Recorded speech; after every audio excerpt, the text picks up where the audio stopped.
Hello, welcome to Pro Gaming Weekly. We've got another short show this week since there's a general lack of VODs and there's some news but not a ton, and the day job's taking a lot more time than usual this past week, and there's this other thing that happened that's taken up some time, and what's it called? Diablo 3. Never fear though, next week we'll have all sorts of highlights for you and hopefully some more news as well. And while there's not a ton of news, there is some, so we're not entirely without. It was announced late last week that MLG and the Korean Esports Association have signed a multi-year global partnership that will bring KeSPA players to the US for the first time ever. There will be KeSPA Pro players playing in an exhibition tournament at the MLG Spring Championship in Anaheim on Saturday, June 9th. The StarCraft team Root Gaming has been reformed. The team was originally acquired by Complexity Gaming in June of 2011, with all but two of their players joining Complexity.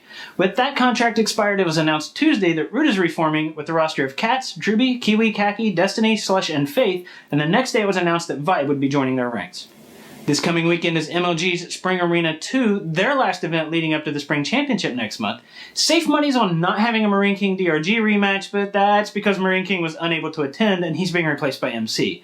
I'm actually looking forward to see how Thorzane does with these players, since many of them are from the GSL, and it was recently announced that he's moving to Korea to participate in next season's GSL.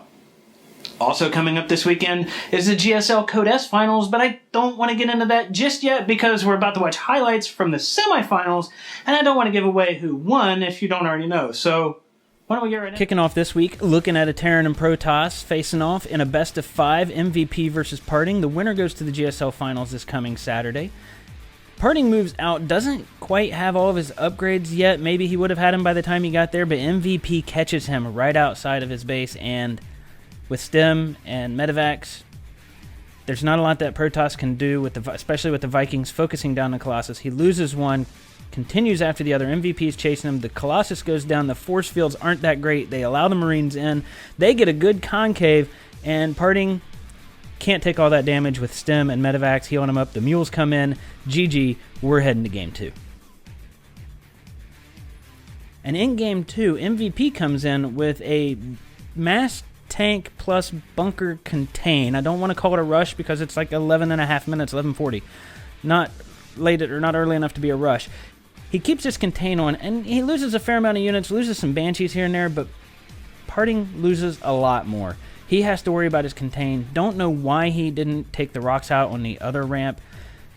And this pressure just continues. One bunker does complete in range of the Nexus, really damages the Nexus. It eventually goes down. MVP comes in and mops up the rest of the forces, as we're about to see here. And Parting just has to GG and head us on in to Game 3.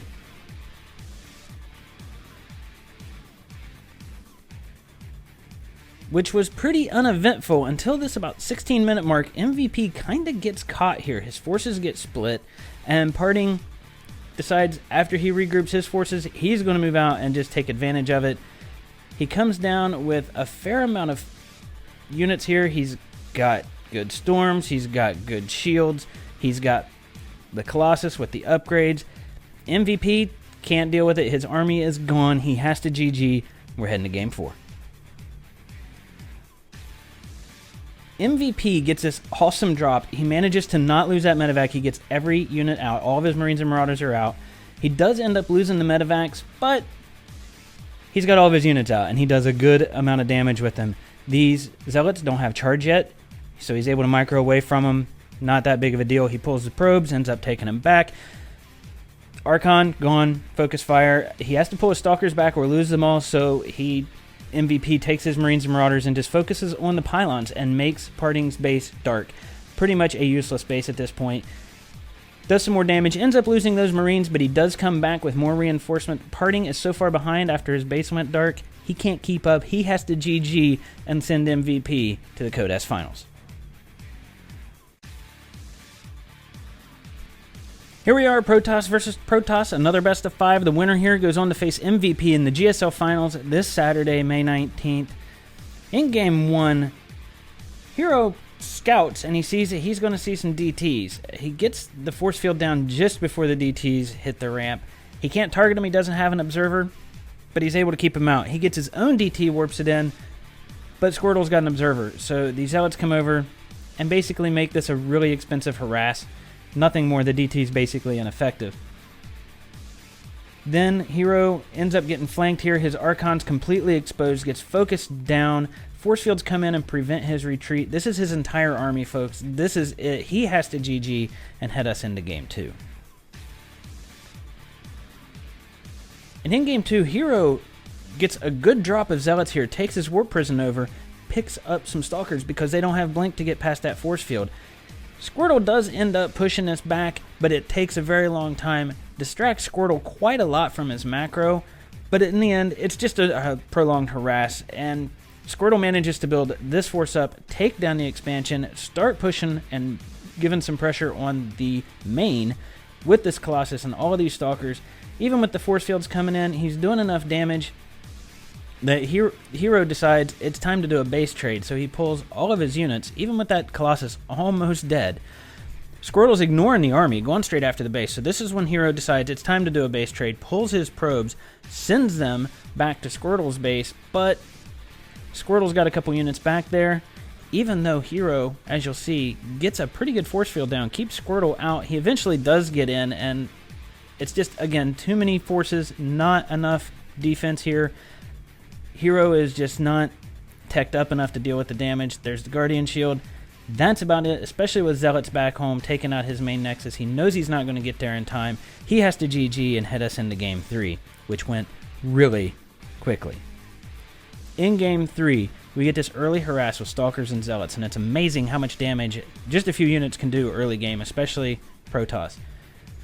Then he warps in some DTs, and which we're about to see here, and while Hero spots them, he doesn't have an observer to target them, and he doesn't get his force field placed very well, and the DTs are able to just run right by. That's all she wrote. He has to give the GG and send Squirtle to the finals to face MVP for the Codesk Championship. Before we wrap things up, I want to remind you to go to our Facebook page at facebook.com/ProGamingWeekly and click on the like button. Once we hit 100, we're going to give away a $20 Jinx.com gift card. So spread the word and help us hit that mark. The faster we get to 100, the faster we give that gift card away, the faster we get to our next milestone, and the faster we get to a bigger giveaway. And while StarCraft is dominating esports, Pro Gaming Weekly is aimed at being an all-encompassing esports show, and while we can't show highlights of everything, we can at least put updates and scores in a ticker. So if you know of a tournament for Halo or Call of Duty or news for those or Counter-Strike, whatever, let us know. You can send us an email at progamingweekly@gmail.com to keep us in the loop. And that's all for this episode. So until next time, thanks for watching, and see you next week.